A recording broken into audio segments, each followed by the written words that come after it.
Naturhistorias, relatos de la naturaleza.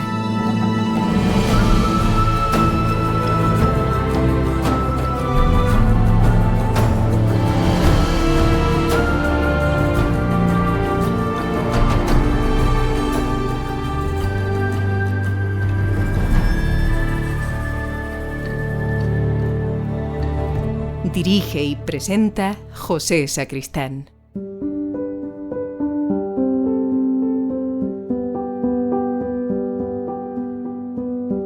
Amigos, amigas, bienvenidos. Este será el primero de 4 episodios dedicados plenamente a los buitres ibéricos: leonado, buitre negro, alimoche y quebrantahuesos. Y para ir centrando el asunto, os diré que mi idea es aportar el mayor número posible de argumentos en defensa del papel esencial que cumplen estos animales en el equilibrio ecológico de nuestros ecosistemas. Lo creáis o no, aún existe mucha leyenda negra en torno a estas inestimables aves. Quisiera que estas 4 entregas sirvan para romper ciertos mitos. Porque sí, los buitres, esas aves aparentemente toscas que muchos asocian con lo grotesco, con la muerte, con el desierto o con las películas de vaqueros, son realmente guardianes esenciales de la naturaleza, verdaderos protectores y vigías de la biodiversidad. Lo correcto sería verlos como centinelas del mundo natural, y no como criaturas sucias y nocivas. Los buitres son animales necrófagos, de ahí viene en parte su mala fama, ¿no? ¿Qué significa esto? Pues que se alimentan únicamente de animales muertos. Y quiero recalcar esta cuestión: los buitres no cazan. Más adelante profundizaré un poco en este particular, pero es importante que sepáis que estamos ante rapaces pasivas. De hecho, es esta especialización la que los convierte en piezas clave del engranaje ecosistémico. Al comerse los cadáveres, evitan que sus restos se acumulen y se descompongan lentamente al aire libre, algo que podría desencadenar la propagación de enfermedades altamente contagiosas. Acostumbro a emplear el término ya bastante manido de policía sanitaria para referirme a los buitres, porque realmente lo son. Velan por el buen estado y la salud de nuestros campos. Puede que no hayáis reparado en ello, pero los buitres son la mejor y más sostenible alternativa hoy existente frente a la incineración de restos de animales de origen ganadero, reduciendo así las emisiones de gases de efecto invernadero como el dióxido de carbono y cortando de lleno, poniendo fin al ciclo expansivo de muchas bacterias peligrosas que nos harían la vida un tanto incómoda. Su existencia, por tanto, garantiza que la naturaleza funcione como debe, sin excesos, sin acumulaciones, sin interrupciones. En pocas palabras, los buitres limpian, reciclan y protegen.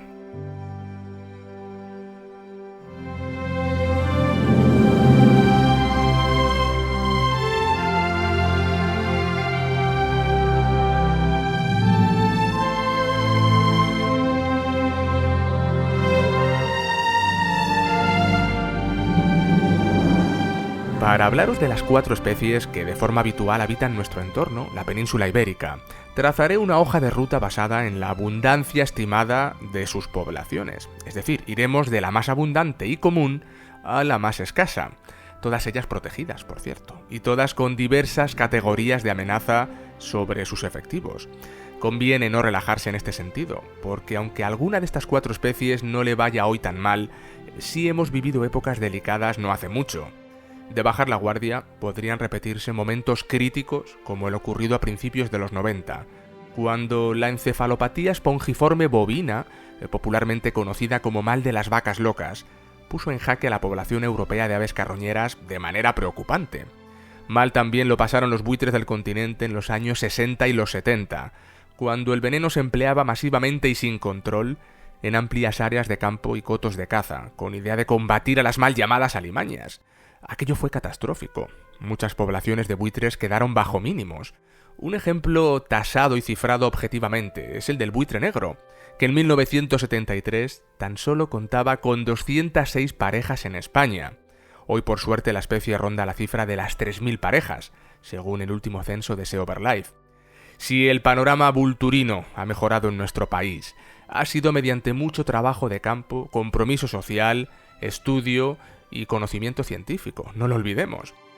Bueno, ¿cuál es la especie con la que empezamos? Esa a la que presumiblemente le va mejor. la más abundante de entre los buitres del viejo mundo, mi preferida, lo siento, tenía que posicionarme, quizás la especie a la que le he dedicado más horas de estudio de campo. Bueno, pues el más común de nuestros buitres no es otro que Gyps fulvus, conocido de manera vulgar como buitre leonado.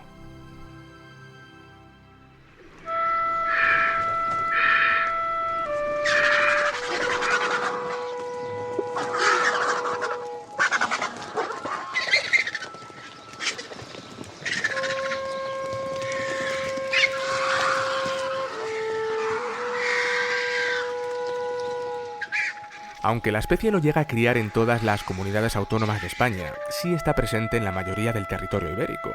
Sería un error atribuir límites fronterizos a estas y otras aves de amplios y diarios desplazamientos. Poco sentido tendría hablar de buitres extremeños, asturianos o vizcaínos, puesto que la península en su conjunto es explorada y sobrevolada a diario por buitres leonados de todas partes. En una sola jornada, en busca de alimento, pueden llegar a recorrer 300 kilómetros. Por supuesto que existen zonas calientes, en núcleos buitreros consolidados con los años, colonias de cría históricas, donde estas aves se cuentan por cientos, como es el caso de la colonia de buitres que se asienta en el Parque Natural de las Hoces del río Duratón, en Segovia, habiendo superado recientemente las 770 parejas. Posiblemente se trate del núcleo de cría más importante de Europa, seguido de la población reproductora del Parque Natural de las Hoces del río Riaza, otro parque segoviano también, convertido en refugio de fauna desde el año 1975, a petición de Félix Rodríguez de la Fuente, quien enseguida supo ver el potencial conservacionista de este rincón agreste de Castilla. Hoces del río Duratón, hoces del río Riaza. Por cierto, y hago un inciso breve, fijaros qué bonito. El sustantivo Riaza, que también da nombre al pueblo asentado junto a este río, es lo que se conoce como una acronimia o palabra compuesta, es decir, un proceso de fusión de dos palabras empleadas de forma encadenada que con el uso habitual terminan creando un nuevo término, mezcla de ambas. Riaza proviene de río Aza. Por tanto, cuando hablamos del río Riaza, sin saberlo, pronunciamos río dos veces. Bueno, decía que tanto las hoces del Duratón como en las hoces del Riaza, como en el cañón del río Lobos, por poner otro ejemplo, descubrimos una toponimia de origen áspero, escarpado, rocoso, de la cual se deduce el gusto de estas aves por la roca. Los buitres leonados crían en paredones y cortados rocosos de índole preferentemente caliza, no despreciando, si así fuera necesario, la naturaleza granítica, como ocurre por ejemplo en Gredos o Sierra de Guadarrama. Los leonados son, por tanto, aves profundamente rupícolas.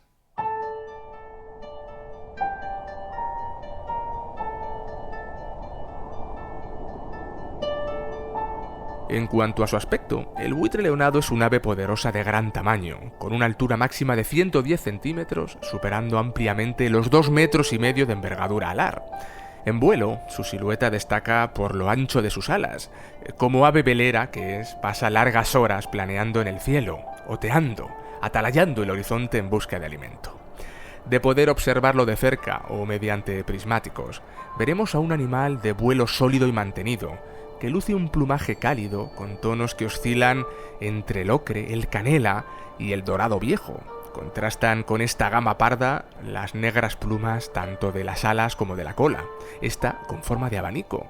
Acostumbrados a introducir la cabeza y el largo cuello en el interior abdominal de sus presas, poseen una adaptación evolutiva bastante singular, mediante la cual estas partes carecen de plumas. Ahorran así el manchárselas de sangre y demás fluidos intestinales, pero no están calvos los buitres leonados en cabeza y cuello. En verdad están provistos de un fino plumón marfileño que protege estas áreas del impacto del sol. Sobre los hombros, en la base de crecimiento del cuello, poseen un apretado conjunto de finas plumas que reciben el nombre de gorguera. En el color de este collar podréis fijaros para aproximar la edad del animal, ya que la gorguera es de tonos marronáceos en la etapa inmadura, tornándose blanca con los años. Lo mismo pasa con el pico, negro en su juventud y blanco hueso en buitres de avanzada edad. Los buitres leonados se sirven de las numerosas corrientes térmicas para progresar en el cielo sin dificultad. Debido a las diferencias de presión que se forman diariamente entre las masas de aire frías más altas y las masas cálidas más bajas, habituales sobre todo en los días soleados, En el cielo se originan ascensores naturales en espiral ascendente que son aprovechados por estas aves para desplazarse sin esfuerzo. Una vez la corriente alcanza altas cotas, esta, como es lógico, se enfría y el buitre pierde capacidad de sustentación. Es entonces cuando los leonados tan solo tienen que perder cierta altura, dejándose caer en trayectoria diagonal hasta dar con otra corriente cálida ascendente, dentro de la cual podrán volver a tomar altura de nuevo.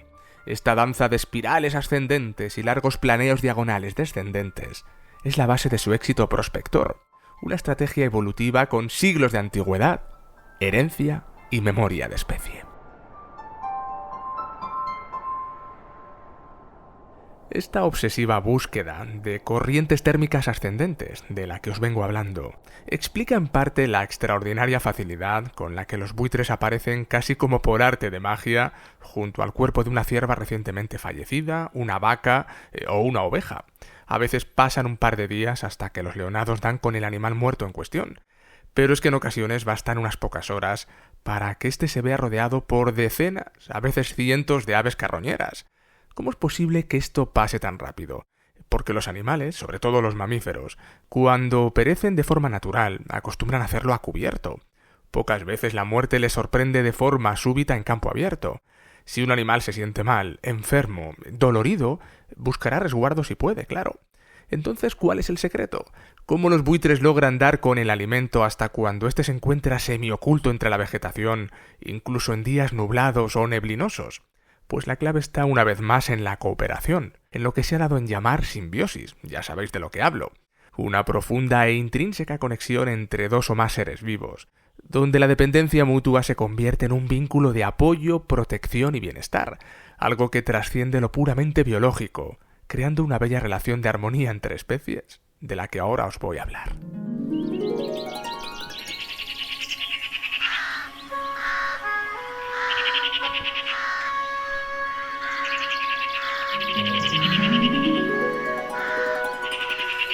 Iridiscencia, esa es la palabra clave en este punto de la narración. ¿De qué se trata? Pues nada menos que de un mecanismo fascinante del que se sirve la naturaleza para jugar con los colores, reflejos y destellos como canal de información. En planeo mantenido a través de las diferentes corrientes térmicas, porque pocas veces usan los buitres el vuelo batido, estas aves pueden pasar largas horas colgadas del cielo a altitudes máximas que rondan los 3000 metros, empleando su aguda vista en la detección del alimento.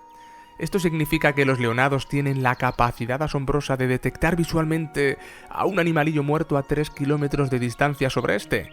Pues evidentemente no, su visión es extraordinaria, pero no tanto. ¿Sabéis qué buscan? Buscan chivatazos, señales de alerta, córvidos. Sí, cuervos, grajas y urracas suelen ser los primeros en llegar a la carroña. Como aves omnívoras y oportunistas que son, no desprecian la proteína animal si ésta se pone a su alcance. Pero resulta difícil romper la piel gruesa de un jabalí o un corzo si no eres ave de rapiña. Poco podrá hacer una grajilla si quiere acceder al interior de un gran animal muerto si éste antes no es eventrado, eviscerado por otro animal de mayor porte o con mejores herramientas. Y aquí se pone en marcha la iridiscencia. Los córvidos se caracterizan por la coloración iridiscente, casi metálica, de algunas de sus plumas cobertoras, alares y dorsales. Cuando la luz solar incide sobre estas, desprenden un brillo fácilmente visible a largas distancias, que sumado al comportamiento nervioso, alterado de estas aves gregarias, que se reúnen en número junto a la carroña, logra una suerte de llamamiento heliográfico fácilmente interpretable por los buitres desde la lejanía. Como os decía antes, simbiosis de manual, mediante la cual ambos simbiontes sacan provecho. Una vez localizan los buitres leonados la algarabía córvida, descienden hasta el punto señalizado, se aseguran de que realmente se trata de un animal muerto, y lo despedazan con ayuda de sus masivos, cortantes y potentes picos. Observados en todo momento por los córvidos delatadores, que en este caso se apartan para esperar su turno, decenas de animales en poco tiempo logran retirar la carne del hueso, dejando únicamente algunas fibras, membranas y tendones pegados al esqueleto y dispersas en torno al festín. Saciado el hambre de los buitres, habiéndose estos retirado, entran ya en juego los picos algo más débiles de la urraca, la corneja y afines, quienes darán buena cuenta de los restos, dejando los huesos totalmente pelados. Con ayuda de ambos, se habrá llevado a cabo una circularidad milenaria de la que el planeta se sirve para que las cosas sigan funcionando.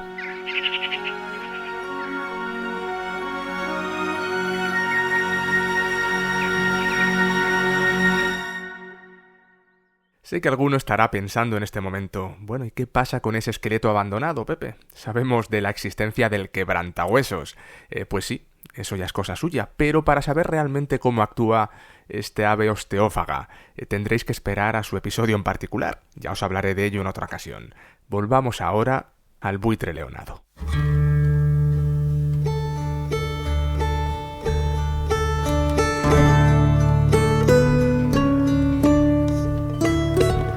¿Alguna vez os habéis preguntado por qué los buitres no enferman al comer la carne podrida y en estado de putrefacción? Bueno, hoy sabemos que el aparato digestivo de los buitres presenta una acidez extrema, con un pH bajísimo de entre 1.5 y 2 en la escala numérica, que ya sabéis que va de 0 a 14.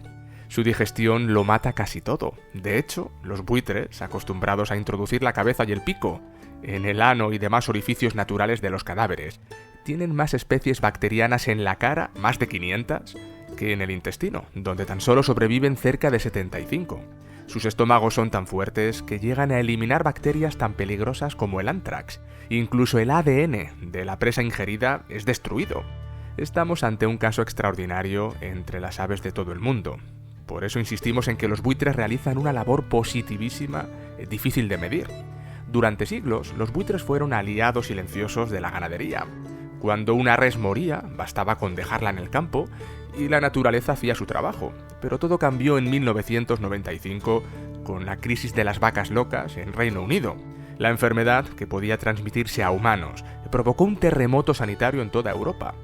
Desde entonces se prohibió dejar cadáveres en el campo y se obligó a retirarlos e incinerarlos, lo que protegía a las personas, pero dejó sin alimento a los carroñeros. Tan dramática fue la escasez vivida por estos animales, que algunos buitres comenzaron a dejarse ver junto a las hembras parturientas de algunas explotaciones ganaderas a cielo abierto, a fin de aprovechar las placentas que se desprendían de estos partos, llegando a correr como la pólvora la noticia falsa de que los buitres hambrientos estaban empezando a atacar al ganado y hasta a las personas.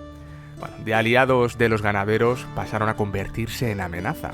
Claro que las poblaciones de buitres salvajes se redujeron, se les cortó de raíz un recurso alimenticio histórico. Fueron años delicados. Hoy, superada aquella crisis y con solo 200 casos humanos confirmados, los técnicos de campo, junto a los científicos, los naturalistas y a las autoridades políticas, han logrado devolver el equilibrio a nuestros campos. España y la Unión Europea han conseguido reintroducir los cadáveres de granja en la dieta de las aves necrófagas, porque en nuestro entorno, reconciliar lo rural con lo silvestre es fundamental. Tan importantes son el uno para el otro, que no existe mal alguno que no compartan, ni bien que no se deban mutuamente. Lo que beneficia al campo nutre al cielo, y los que vuelan libres cuidan de aquellos que pisan la tierra.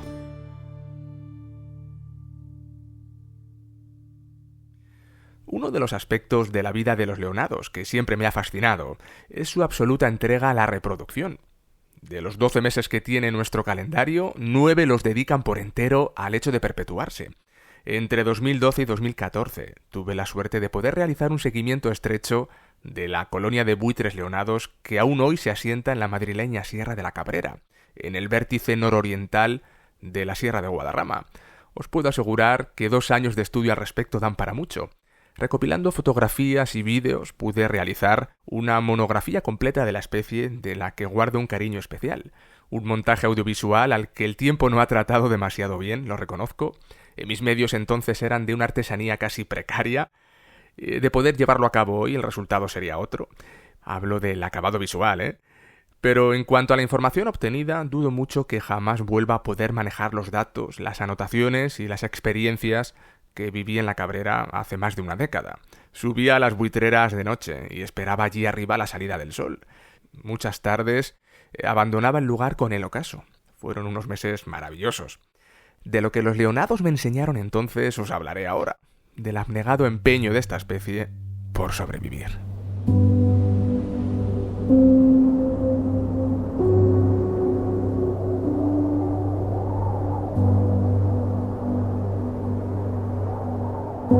A comienzos de diciembre, cuando el frío empieza a escarchar los riscos más altos de nuestras sierras, algo cambia en el aire. No es solo el clima, hablo de un bullicio silencioso. Un ritual tan antiguo como las piedras mismas que lo contemplan. El cortejo que llevan a cabo las parejas de buitre leonado se produce en el aire. Vistos desde abajo, macho y hembra pueden parecer meros planeadores sin rumbo, pero si afinamos la mirada, descubrimos una coreografía aérea sincrónica que roza lo sublime. Ambos individuos trazan espirales y planeos lineales de forma simultánea, casi imitándose el uno al otro, tan próximos que llegan a rozarse con la punta de las alas. En ocasiones hasta se tocan con las patas. Literalmente se acarician. Yo creo que hasta se excitan en vuelo. Y cuando el amor prende, ya no hay marcha atrás. He de deciros que estas aves no son de romances pasajeros. Eligen compañero de por vida. Pasados unos días, preparan el nido juntos. Los leonados no destacan precisamente por el diseño arquitectónico de estas estructuras, ya que son bastante rudimentarias. Tan solo unas ramitas amontonadas, algo de vegetación blanda, con suerte lana y poco más. Eso sí, ponen especial esmero en elegir el lugar perfecto. Por lo general escogen abrigos altos o repisas techadas y escarpadas de difícil acceso, preferiblemente con orientación sur, para evitar la exposición a fuertes vientos o para aprovechar al máximo la luz solar. Allí la hembra deposita un único huevo de unos 9 centímetros, una blanquecina promesa de futuro que se convertirá en el centro del universo para ambos progenitores durante casi 2 meses. Aunque ella es la más devota en este sentido, día y noche se turnan ambos para mantener cálido al huevo, evitando que su temperatura no descienda por debajo de los 37 grados centígrados. Pasados algo más de 50 días, una indefensa bolita de plumón blanco emerge del huevo. Y este polluelo no nace solo y aislado de los suyos. Fijaros qué detalle tan interesante. A diferencia de alimoches y quebrantahuesos, cuya territorialidad les obliga a distanciar sus nidos a menudo cientos de metros o incluso kilómetros, tanto los buitres negros como los leonados prefieren nidificar en colonia. Ya os hablaré en el siguiente episodio de este particular para con el buitre negro, porque realmente nidifica en colonias algo más laxas y menos apretadas que el buitre leonado. Pero es que este sí es estrictamente colonial. Agrupa tanto sus nidos que a menudo se encuentran parejas criando muy próximas, casi a distancia de picoteo. Cada pareja con su polluelo tiene al lado a otra familia en las mismas condiciones. Existe una relación social evidente entre los miembros de una misma colonia. Me atrevería a decir que hasta se conocen entre ellos. Tienen sus propias pautas de coexistencia, trabajan una baja agresividad relativa y esto les permite minimizar la competencia directa. La crianza colonial tiene sus ventajas.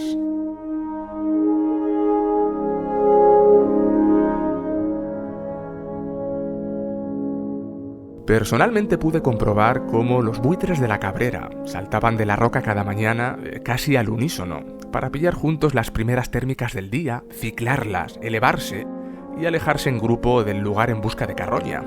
A las pocas horas regresaban en cascada al paredón del que salieron por la mañana, donde yo permanecía oculto con mi cuaderno de notas, mis prismáticos y mi bocadillo. A veces era el macho quien había salido, otras la hembra. A veces regresaban con la cabeza y el cuello completamente cubiertos de sangre, habían comido, obviamente. Otras volvían completamente limpios, con el buche vacío. Y es que aprovecho para contaros que estos animales no comen todos los días. Ser buitre no debe ser fácil. Dependes de los despojos que seas capaz de encontrar. Pero a los pequeños hay que alimentarlos a diario, a ser posible varias veces. Si las regurgitaciones no son periódicas y suficientes, estos pollitos pueden morir de inanición. Esto no es nada descabellado y está a la orden del día. Pasados 80-90 días desde la eclosión, si todo va bien, a finales de agosto los polluelos ya andan completamente emplumados y crecidos, desplazándose por las repisas y hasta permitiéndose volar cortas distancias. En la Cabrera pude ver cómo en la casi totalidad de los nidos que vigilaba, cuando sus polluelos saltaban por primera vez el nido, realizaban un planeo torpe por la zona para rápidamente volver a posarse en la plataforma donde nacieron. Y es que estos animales tardan en perder la territorialidad de su reducido terruño. Acabado el verano, los adultos apenas acuden ya al nido, dejándose ver cerca, posándose próximos, pero sin pisar la plataforma, estimulando así las ganas de independencia del juvenil, que en otoño habrá dejado ya de ser alimentado. Con los días, los jóvenes buitres exploran los alrededores, ganan fuerza muscular en sus alas, aprenden a leer las corrientes térmicas, a dominarlas, y un buen día el hambre hace que se alejen tanto de la colonia, que pasan su primera noche fuera de esta. Muchos regresarán a diario para dormir y descansar en estas y otras rocas próximas, pero lo cierto es que fuera de la época de cría, la colonia se diluye y su densidad baja. La gran mayoría de los buitres leonados nacidos en la península ibérica suelen migrar a África, en particular a la región del Sahel. Esto lo hacen en su primer invierno. Un reto colosal, nada fácil, para el que deben estar física y mentalmente preparados. Muchos regresan a nuestras tierras 1 o 2 años después, pero no será hasta el 5.º año cuando alcancen la madurez sexual y puedan ya reproducirse. No estaría completo este episodio si no habláramos de amenazas. Sí, he profundizado en el mal de las vacas locas y hasta he pasado de puntillas por la problemática del veneno, pero en esta ocasión os invito a poner el foco lejos, más allá de nuestras fronteras. Acompañadme.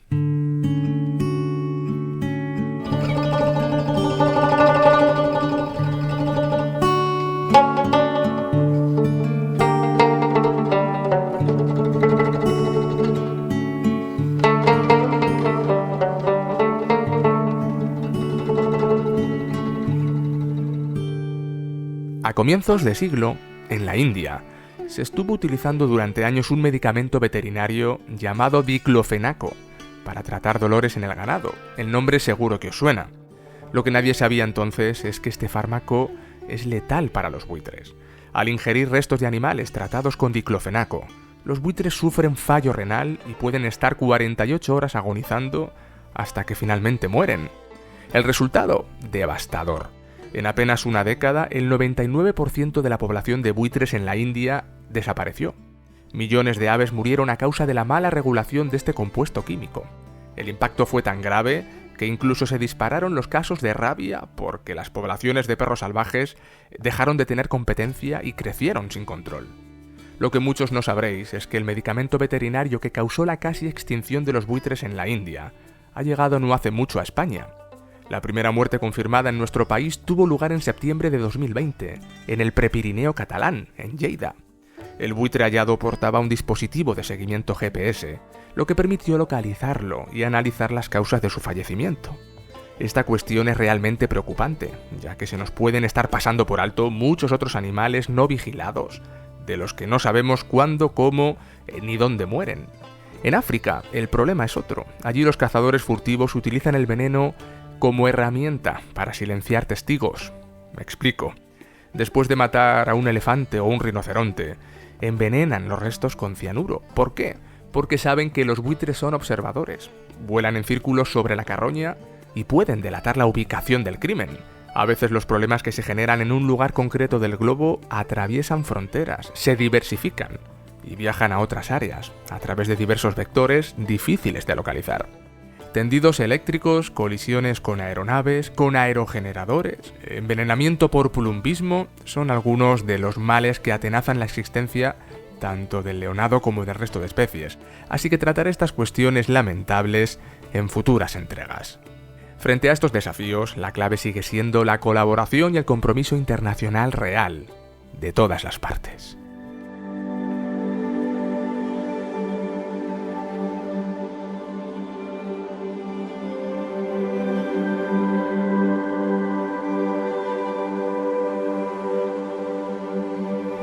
Por último, quisiera cerrar este episodio hablándoos de veneración. Sí, pese a tanta leyenda oscura, al buitre también se le ha rendido culto a lo largo de la historia en diversas culturas.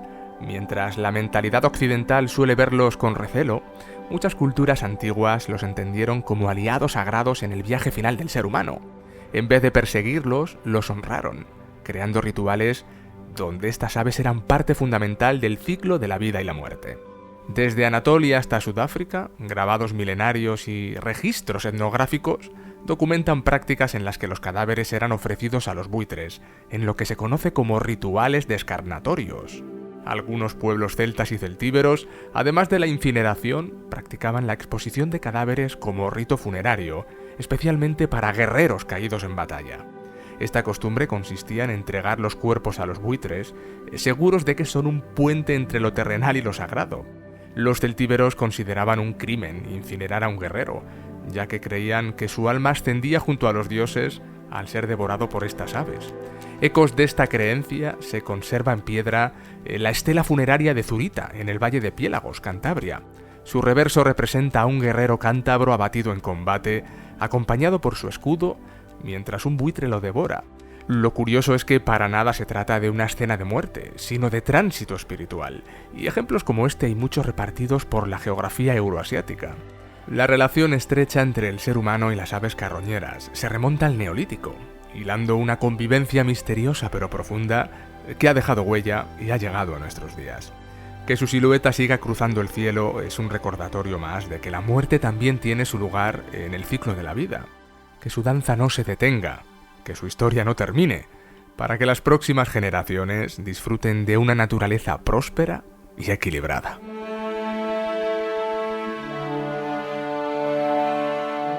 Me queda daros las gracias una vez más por haber llegado hasta aquí. Os recuerdo que este es el primero de 4 episodios dedicados por entero a nuestros buitres. El próximo en desfilar será el buitre negro, una especie que actualmente me preocupa en lo personal y me ocupa en lo profesional. Ya veréis por dónde voy. Pero antes publicaré un episodio para fans de la madriguera a través de iBooks titulado Buitres en la tormenta, cuando los buitres leonados llegaron accidentalmente a Mallorca. Podréis acceder a este Nature Extra y otros episodios exclusivos, ya alojados en iBooks, a partir de solo 2,99 € al mes. Os recuerdo que tenéis a vuestra disposición todos los episodios de acceso libre de Naturhistorias y del resto del ecosistema de La Madriguera a través de lamadriguerapodcast.es. Por último, agradezco vuestras opiniones y comentarios en redes, y si tenéis a bien recomendar este podcast, pues me habré dado por recompensado. Nos escuchamos en la siguiente Naturhistoria. Sed felices. Adiós.